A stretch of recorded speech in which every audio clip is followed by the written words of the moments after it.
Hello guys, this is Sunita. Welcome to your class. आज मैं 10th class के बच्चों के लिए इम्पॉर्टेंट क्वेश्चंस की एक सीरीज़ का फर्स्ट पार्ट लेके आई हूँ। एक्चुअली सीरीज़ में क्या है, आपके लास्ट 10 इयर्स के जितने भी पेपर्स हुए हैं सीबीएसई और हरियाणा बोर्ड, उनमें जो भी इम्पॉर्टेंट क्वेश्चंस आए हैं, जैसे कि आज हम फर्स्ट फ्लाइट के चैप्टर 1 to 6 और शॉर्ट आंसर क्वेश्चंस लेके आई हूँ मैं आप लोगों के लिए। तो चैप्टर 1 to 6 फर्स्ट फ्लाइट में जितने भी शॉर्ट आंसर क्वेश्चंस अब तक के बोर्ड एग्जाम्स में आए हैं लास्ट 10 इयर्स में, एक्सेप्ट 2020 का जो क्वेश्चन पेपर है, क्योंकि वो आपके सैम्पल पेपर्स में इजीली अवेलेबल है, दैट्स वाई मैंने उसको नहीं लिया है। उसके पीछे के जो 10 इयर्स के जो पेपर है मैंने उन सारों को लिया है, जैसे 2019 है, 2015, 19, 18 एंड ऑल। ओके, तो मैंने इन सब क्वेश्चंस को लिया है। मेरा मोटिव वीडियो बनाने का सिर्फ ये है कि बहुत सारे बच्चे ऐसे ही होंगे कि वो बहुत पूरा सिलेबस पढ़ने में इंटरेस्टेड नहीं होंगे, तो एटलीस्ट आप हार्ड वर्क के बजाय स्मार्ट वर्क करो और ये जो सारे क्वेश्चंस हैं इनको अच्छे से याद करो। ओके, और बहुत ज़्यादा प्रोबेबिलिटीज़ हैं कि इन क्वेश्चंस में से ही आपके ज़्यादातर क्वेश्चंस जो है वो बोर्ड के एग्जाम में आ जाते हैं, क्योंकि बोर्ड का एक फिक्स पैटर्न होता है। तो without any delay let us start the video और देखते हैं कौन से क्वेश्चंस हैं हमारे जो प्रीवियस ईयर्स में आए हुए हैं। तो चलिए देखते हैं। हमारा फर्स्ट क्वेश्चन है, why did Lencho write a letter to God. ये फर्स्ट चैप्टर में थे और 2019 में रिसेंटली आया हुआ है। ठीक है, तो why did Lencho write a letter to God, वो लिंको राइट क्यों करता है गॉड को लेटर, उसका रीज़न क्या है मैं आपको हिंदी में और इंग्लिश में दोनों में एक्सप्लेन करूँगी, तो सो दैट आप बहुत अच्छे से इसको समझ पाएँ। Lenko, his fields. Lenko was a farmer. He was a poor farmer, and his fields of corn, they were all destroyed by the hailstorms, and he had no hope except God. So he thought to write a letter to God for seeking help. Lenko क्या है कि poor farmer था और वो जो है उसकी जो फील्ड थे, कॉर्न फील्ड थे, वो सारे के सारे हेलस्टॉर्म की वजह से खराब हो गए थे, बर्बाद हो गए थे। इसलिए उसके पास अब कोई होप नहीं बची हुई थी भगवान के अलावा, तो उसने भगवान को लेटर लिखने के बारे में सोचा। सेकंड क्वेश्चन क्या है हमारा, सी जो नेल्सन मंडेला वाला फर्स्ट चैप्टर में से सिर्फ यही क्वेश्चन है, और जो सेकंड चैप्टर है हमारा नेल्सन मंडेला वाला, उसके अंदर से एक्सेप्ट 2020 हमारे पास आज तक कोई क्वेश्चन नहीं आया हुआ है। हाँ, सिर्फ 2020 में एक क्वेश्चन आया है, वो आपके सैम्पल पेपर्स में इजीली अवेलेबल है। ठीक है, तो इसलिए मैंने उसको नहीं लिखा है यहाँ पे। और उसके बाद जो है थर्ड चैप्टर और उसके बाद से मतलब जिन जिन चैप्टर से जो जो क्वेश्चंस लिए हुए हैं सिर्फ वही क्वेश्चंस मैंने यहाँ पे बोर्ड पे आप लोगों के लिखे हैं। तो सेकंड क्वेश्चन है मेरा थर्ड चैप्टर से है, ब्लैक एरोप्लेन से। ठीक है, explain the statement, I was very happy to go behind the strange aeroplane like an obedient child. जब ब्लैक एरोप्लेन के अंदर जो हमारा राइटर है जो चैप्टर को लिख रहा है, जब उसे सब कुछ दिखना बंद हो गया था, तो वो कहता है कि मतलब जब वो ब्लैक एरोप्लेन वाले जो पायलट ने उस पायलट को, जो हमारा ऑथर है, उसे जो वेव किया और मेरे पीछे आने के लिए इशारा किया, तो वो एक ओबीडियंट चाइल्ड की तरह उसके पीछे पीछे हो लिया। ठीक है, मैं उसके पीछे पीछे हो लिया, तो इस स्टेटमेंट को हमें एक्सप्लेन करना है। तो रीज़न क्या था उसके पीछे, actually the weather was very bad and he could see nothing outside of his plane. Okay, and all the instruments of the aeroplane, they stopped working at all. Okay, so in that situation he saw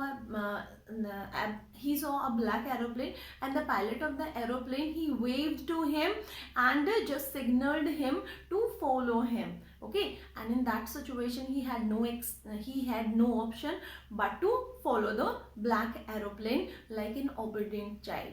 अब क्या है कि बाहर मौसम बहुत ख़राब हो गया था और उसके सारे के जो एरोप्लेन के जो इंस्ट्रूमेंट्स थे वो सारा काम करना बंद कर गए थे।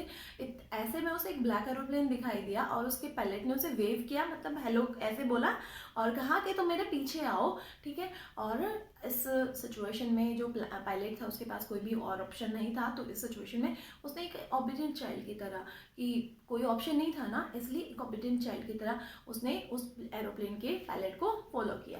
अच्छा जी, थर्ड क्वेश्चन हम जो है वो हमारा है, वेयर इन द क्लासरूम, ये फिफ्थ 6 चैप्टर से 100 ड्रेसेस पार्ट 1 और फिफ्थ 6 चैप्टर है 100 ड्रेसेस पार्ट 1 एंड पार्ट 2।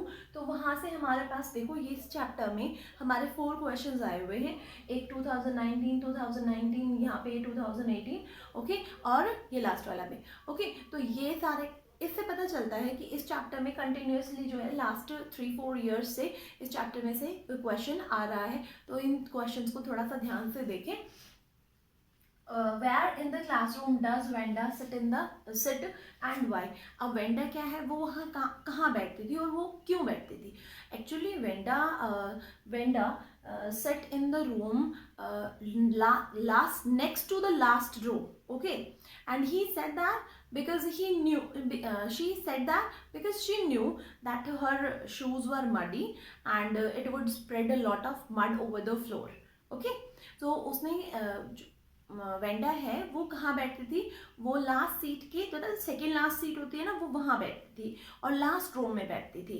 और वो वहाँ क्यों बैठती थी, क्योंकि उसको पता था कि उसके जो शूज़ है ना देवर मडी, वो रेत के मतलब कीचड़ के भरे हुए हैं, और अगर वो आगे बैठी तो क्या करेगी कि वो सारे फ्लोर पे कीचड़ ही कीचड़ फैला देगी।